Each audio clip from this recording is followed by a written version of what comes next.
How do you make your characters go from this to this? Here's some suggestions.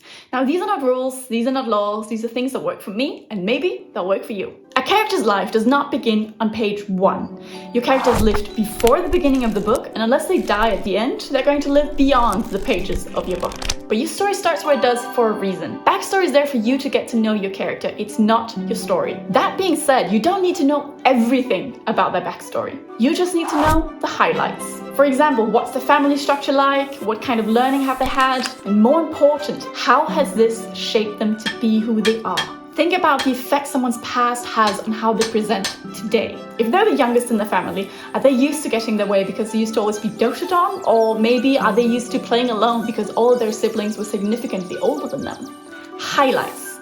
And how has those highlights shaped who they are? So how do we show these highlights? Let's take the example of the youngest in the family. Maybe they wear baggy clothes because they're used to hand-me-downs. Your reader doesn't know why they wear baggy clothes. They just do. But if your reader absolutely needs to know, then it can come out very simply in dialogue. One character might ask another why they're so mature for their age, and the character might say, "Oh, I was the youngest in a very big family." That's all you need. When two vastly different characters start talking to each other, fireworks tend to happen. When you write dialogue, try to think about how each character might interpret what's being said. People are rarely on the same page, and often they don't realize that they're not on the same page. As an easy example, maybe our character from earlier says, "Oh, I don't have any brother."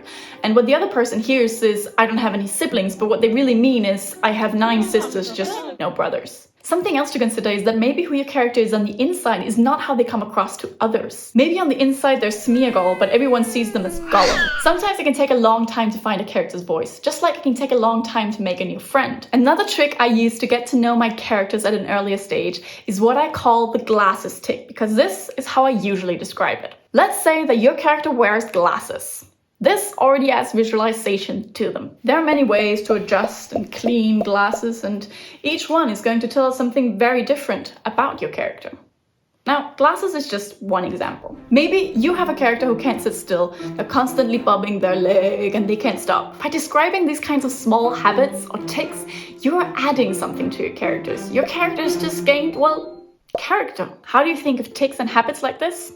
Arm yourself with a notebook and take to the streets. Go into town, sit down on a bench and note down what kind of habits people have. How do they walk? Hands in pockets? What does that say about them? And that man over there, why does he look so sad? What is he physically doing that makes him look that way? Take note of how real people act and how the way that they act makes you feel as an observer. And while you're out there on the streets, also note down some physical descriptions of people, because details are also important when describing people physically. It's not very interesting for your reader to know that your character is blonde and pretty, but that she has wild hair that she hides under a hat and that she blushes easily.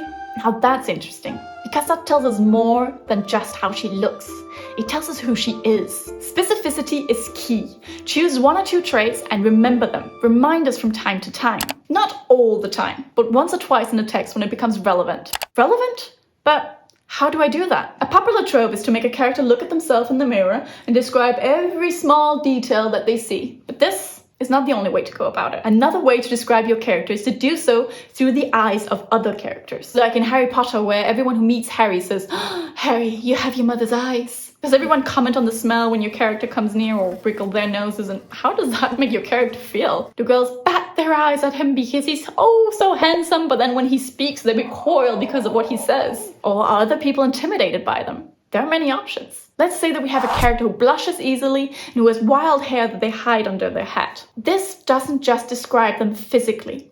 It also tells us that they're likely shy, and that it sets up an expectation that by the end of the story, they're going to blossom and be fine with letting down their hair. And this is great, because when your character grows, your reader's interest in them tends to grow as well. Growth is often shown through a character overcoming an insecurity or a flaw. I often hear the advice that characters need flaws, and yes, they probably do. But here's a little trick. Flaws are often more compelling when they're also the character's strength. Let's take a character who is really strong. Their strength is, well, strength.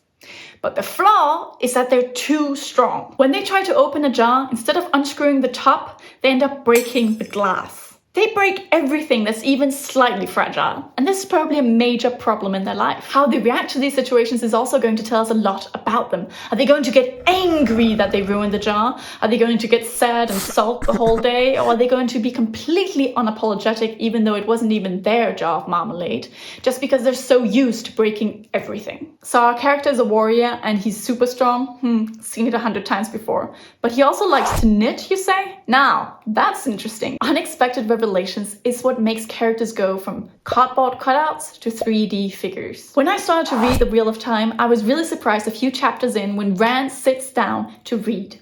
Because Rand is a farmer. And he is literate. This is not the standard in medieval fantasy. That immediately made Rand seem like a real person. It goes against our preconceived idea of what the character ought to be like. The way I see it, we people have a lot of contradictions, and adding a few for your characters can go a long way to make them feel like real people. Let me give you an example from myself. I hate the color pink. But Thilde, do you realize that you have pink on your wall? Well, yes, I know. But do you know why I have pink on my wall? I hate the color pink so much that I wanted to use up all of the pink post-its first so I wouldn't have to look at them again.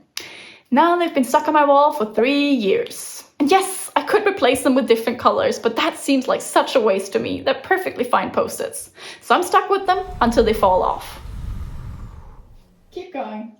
Well, that was unexpected. Looking at my wall, you probably didn't expect me to hate the color pink, and my explanation probably also isn't what you expected. Think about this in terms of your characters. Why do they act as they do? The obvious answer might not be the right one. Let's take our strong warrior who loves to knit as an example. Why did he start knitting? Maybe he started to learn how to control his temper. Maybe he had a really absent mother and the only way he could spend quality time with her was when they were knitting together. Maybe he did it on a dare because no one believed that he could do it without breaking everything. The right answer here is whatever best serves your story. Because at the end of the day, we're writing a story and our characters need to serve that story. And nothing shapes a character's journey quite like their beliefs. Let's take my beloved Vikings as an example. The Vikings believed that in order to get to the really cool afterlife of Valhalla, where you get to feast with your friends and your gods every single night, you first had to die an honorable death in battle. Well, then you're gonna have to go out there and fight some battles. Their beliefs give them agency to go out there and start their journeys. Beliefs don't have to be religious at all. We believe all sorts of things. For example, I believe that I'm a really lucky person, but I have a friend who believes that she's a really unlucky person. When something bad happens to me, I think, oh, it's just a fluke. Next time it'll be better. When something bad happens to my friend, she thinks, oh, it's my damned luck. I knew I shouldn't even have tried. I knew it would end up like this. Our difference in beliefs cause us to act in very different ways. And our beliefs so often also shape our fears. That's another great way of showing growth. Overcoming fears. We all have fears and they show up in our daily lives. Perhaps you're afraid of heights, or of the dark, or of something much more obscure. Let's say that we have a character who's afraid of leaving their hometown. It's going to feel incredibly satisfying to a reader when they finally do take that step, overcoming their fears. And the fear doesn't just disappear. Every step further is them overcoming their fears until eventually they go, ha!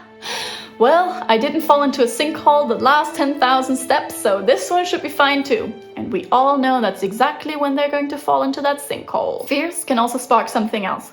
This is a straight shortcut, because there's one thing that almost instantly makes a character more compelling, and that is if they have a secret. You don't need to directly tell us that the character has a secret, but if you're aware of it as you're writing, it will naturally make its way into the dialogue and into the character's actions and draw a reader in. What are they hiding?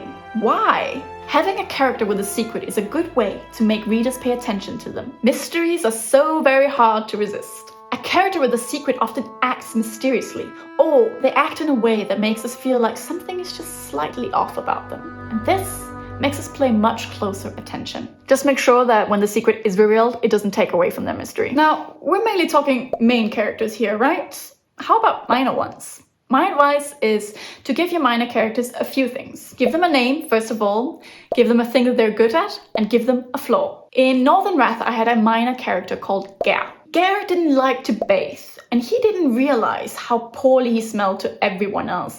And he also really wanted to be part of the group, so he talked non-stop. Ger was quite something, but I used him scarcely so he wouldn't be too much, because this is the main key.